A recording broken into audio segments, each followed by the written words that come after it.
Hello, I am here with Rodger Jenkins, Peer Advisory Chair for Vistage and Executive Coach. Rodger has just graduated from the Resilient Transformation Academy with some amazing results and here to share his journey. And I'd just like to welcome you, Rodger, and say thank you for joining us. Thank you for having me. You know, you had such an amazing transformation inside the Resilient Transformation Academy, and I would love for you to just share before you and I met, what were some of the challenges that you were facing before you and I started working together? Wow, big challenges. Sleep. Almost never got a complete night's rest. It was not unusual to be awakened 2 or 3 times during the night, and sometimes 2 or 3 hours during the night. So sleep was a big issue. Tension, stress, put those together. It was, I was living a leftover lifestyle inside. I wasn't working like I used to, but after 37 years of running a company, having goals to meet, every month you start all over. You've got a profitability problems, you've got employee problems, you just, the stress of management. I think I did a good job with it, but it had its weight. And after 37 years, my body had learned, as you explained to me, my body had learned to live in a state of stress where the nervous system between the brain and the heart just weren't clicking the way they should. And by the way, Julie, you explained that. Doctors hadn't explained it to me. No one had ever explained it to me the way you did. So that helped me make my decision. But, you know, when you look at the before and after snapshot, I feel something like the book Good to Great, or the movie The Tale of Two Cities, or something. I mean, it's just two totally different stories we're talking about here. You know, I think it's really interesting because when I met you and we went through the application, you said, I don't really have a lot of stress in my life right now. I love what I do. But as you mentioned, it was all those years of running companies and feeling stress, even though you didn't feel as much of it right now in your current life, it took a toll on you inside your nervous system. And so that taking a toll on you, especially as we get older and we change our lifestyle, unfortunately, a lot of the damage has been done, which takes effect in chronic disease states. And when we face that, then we're like, how do we reverse these? And a lot of times the traditional methods of reversing these are diet, exercise, medication. So let me ask you, what was your main motivation for doing the program? It was probably, I wanted to get off of medicine. I wanted to be able to have a blood pressure level. I failed to mention that. That was a huge emphasis on this. I want to have a blood pressure level that was normal without feeling like I was, as a friend of mine put it one time, medication made me feel like sometimes I was trying to run a marathon in peanut butter. Mm. It just was slow motion sometimes. My focus, most of my life I've dealt with top executives of big corporations, and my focus had to be dead on. I was not feeling as focused. Sometimes I'd feel more focused than others, but I could tell a big difference, and I wanted my focus back. I wanted control of my blood pressure. Like I told you at the beginning, I didn't think I was stressed. I didn't realize how much stress I was carrying with me that was leftover stress. Yeah, a lot of times we don't realize it because we've conditioned the body to live that way. And we just think, oh, that's just a normal part of life. But then the stress starts running the show and we just think that's normal. So, Rodger, what have you done in the past to try to fix this problem? What did you do? You know, diet, exercise, all the typical things you hear all the time from doctors. Oh, this medication don't work. Let's take that one. Let's augment that and put another one with it. Oh, by the way, that broke this. Let's fix that. And I was just sick and tired of the medicine gerbil wheel they had me running. And you know, I've always been pretty decent about exercise. I walk quite a bit. I'm not going to say I go to the gym and do all that all the time, but I walk a lot with my dogs, and I've got a small farm I like to work on, and you know, I'm all the time out doing something on that. So I'm not a sedimentary type guy. I'm always moving, but I'm not sure anything really changed from my before and after. Before I sold my company, after I sold my company, the only thing that changed is maybe my pace a little bit. I slowed down, but my body was, as you so well explained it, my body was wired for that constant battle, that constant fight, that constant get ready. Something else is coming around the corner. Yeah, and during the program, you were able to unwind that in your nervous system. And so this is a really different program. And I'm wondering, when you first came in, was there any skeptical thing that you were like, "Oh, I'm not sure about this"? Was there anything that you were just like, maybe not? What was your thoughts? Like, what did you think when you first started the program? I tried to come into it with an open mind, but I think there was some thoughts of, is this another voodoo magic? Everybody wants to sell something. Good gracious, get on the internet and there's a pill to fix every problem you've had, and some to fix problems that you don't have. I mean, everybody's trying to sell something, and I wanted to make sure that I was getting value for the dollar I was spending. I think, and I want to, this is the point I really want to make strong. I think there's a lot of value in the dollars you charge for this program, but they are not out of line. They're not out of line with what I got out of it. I'm just, people in my position, they don't successfully run companies for 37 years making bad decisions. You're always slightly skeptical. I brought that same skepticism to this. You're always wanting to know that if I spend $1, I'm going to get 2 back. It's things like that. The normal business think that a CEO or a top executive gives to their job, they're going to bring to this. And all I can say is I brought the same skepticism, skepticism gone. Well, thank you for sharing that. And so people are probably like, okay, well, what are the results? What did he get out of it? So, what's different about your life right now? Did you get what you came in to get? The focus, the better sleep, the more energy? Share with people that are listening what the value is that you received. Okay, now getting a full night's rest is not uncommon at all. In fact, if I had one good night's sleep out of a month, I felt like that was a victory.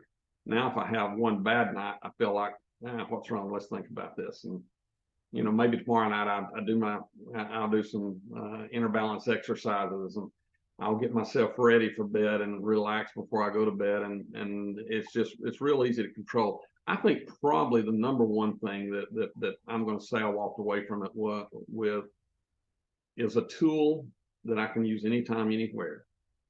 A simple tool. It's not something I have to carry in my pocket. It's something I carry in my mind, my heart, my being.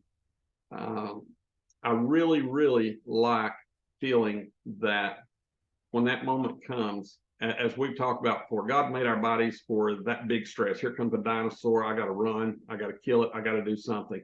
Fine. I'm good. Let's go. Let's relax again. He made our body for that. He didn't make our body for a constant fight from the dinosaur, running from it 24 hours a day. The business world is like that. It's like running from the dinosaur that's trying to eat you 24 hours a day. You gave me a tool to make the dinosaur go away. Wow. Love how you said it's a tool that's in my mind, heart, and body.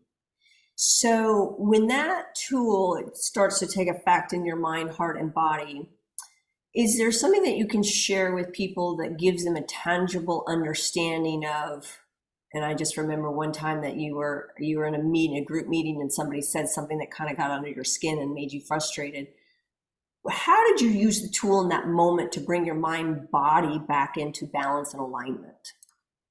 Well, fortunately, the focus wasn't on me during that meeting, and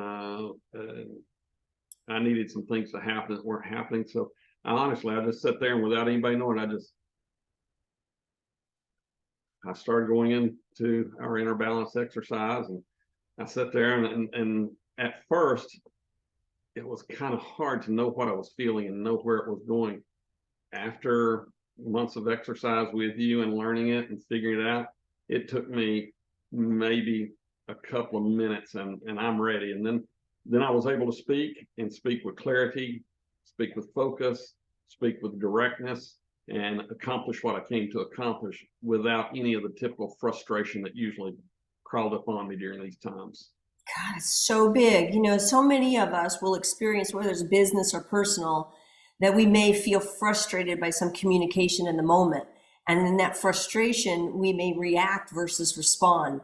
And if we react, unfortunately, a lot of times we're reacting in anger, or we're saying things that we wish we could grab those words and put them back in our mouths and change what we were saying. So what I'm hearing you say is that you felt it in the moment, you felt the frustration, you were able to turn off that fight or flight response that we would have if a dinosaur is chasing us, bring your brain and your body into homeostasis and balance, and you chose a response. You didn't react, you chose a response. And inside of that, you were able to redirect the conversation in a way that achieved your outcome.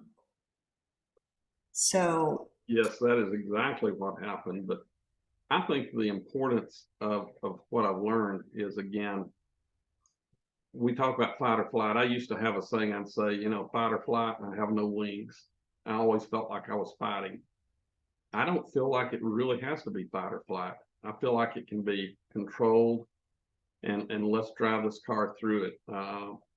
Whether you're a race car driver or whether you're a business owner, you've got to drive through it. You've got to figure out, what are the next big things I've got to accomplish? What's my one thing that if I accomplish this year?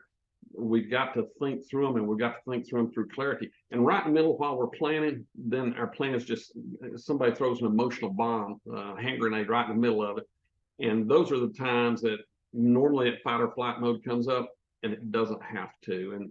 And I've been pretty lucky most of my life. I've not made too many bad decisions during those times, but I came out of them an emotional wreck, and like, ugh, where's the next fight?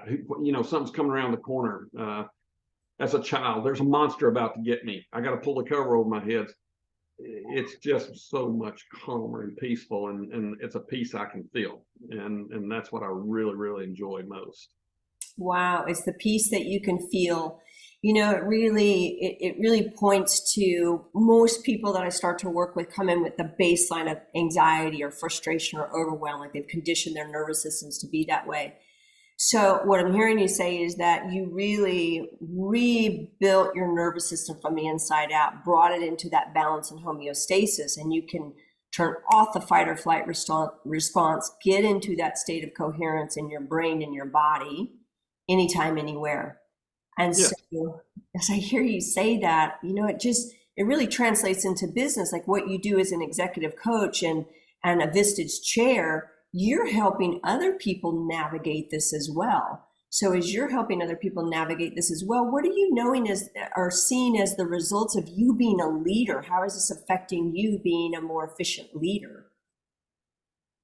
I think I think my way through problems instead of fighting my way through problems. And I'm teaching the executives I will work with. I work with, I don't know, roughly 30 executives, of which several of those are with one company. They dealt with a tragic death last week. And, my response to that was, okay, let's be calm. It's time to be the best friend, best mentor, best coach they've ever seen.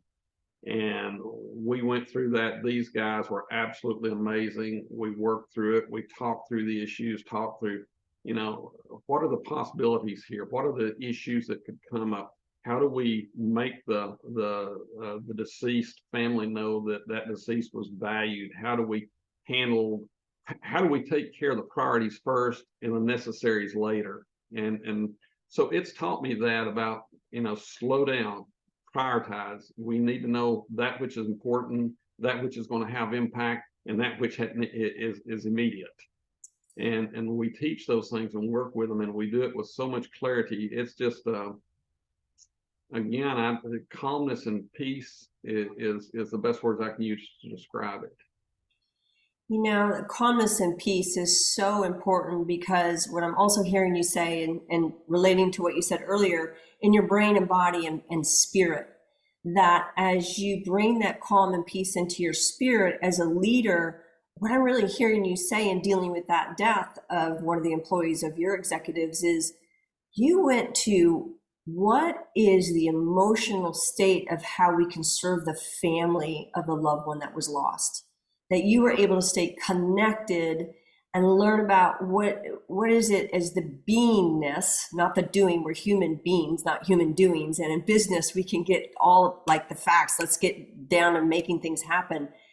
Mm-hmm. To me, the way that you describe that is really the spirit of your beingness and being able to drop into your heart and serve from a different perspective, especially in such a painful time. Yes. Yeah, really beautiful.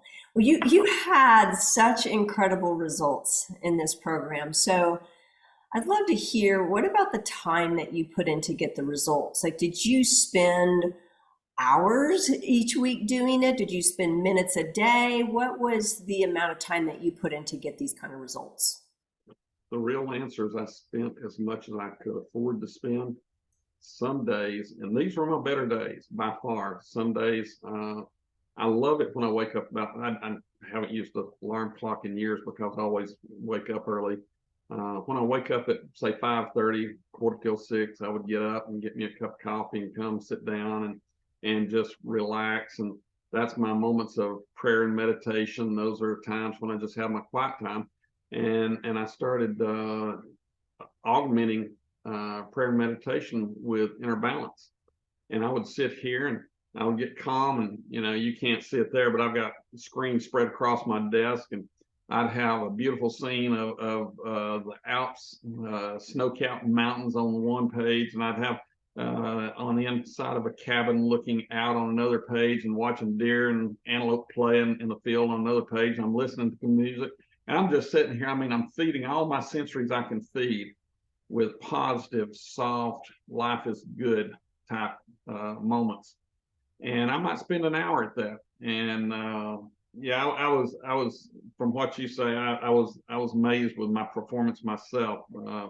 When we look at how the point system works and look at how your how the wave between your heart and your mind works and measuring that and seeing the results, I was very pleased with that. But then there were days that I might have 5 minutes or 10 minutes or 15 minutes, or I might be at a conference and I'm shoving an inner balance session in between, two breakout sessions or something. I took what I had. By far, the days I had the hour, and there's some days I did it more than an hour, but that wasn't very normal.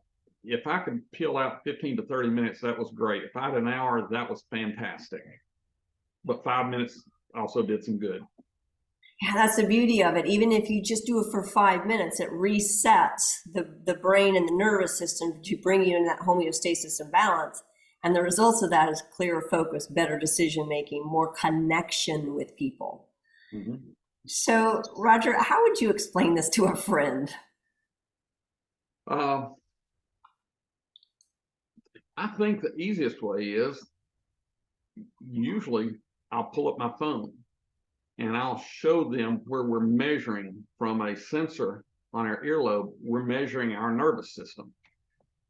And the first time you showed this to me, it was a big aha moment, like, okay, that's what I'm doing. That's where I'm making a difference.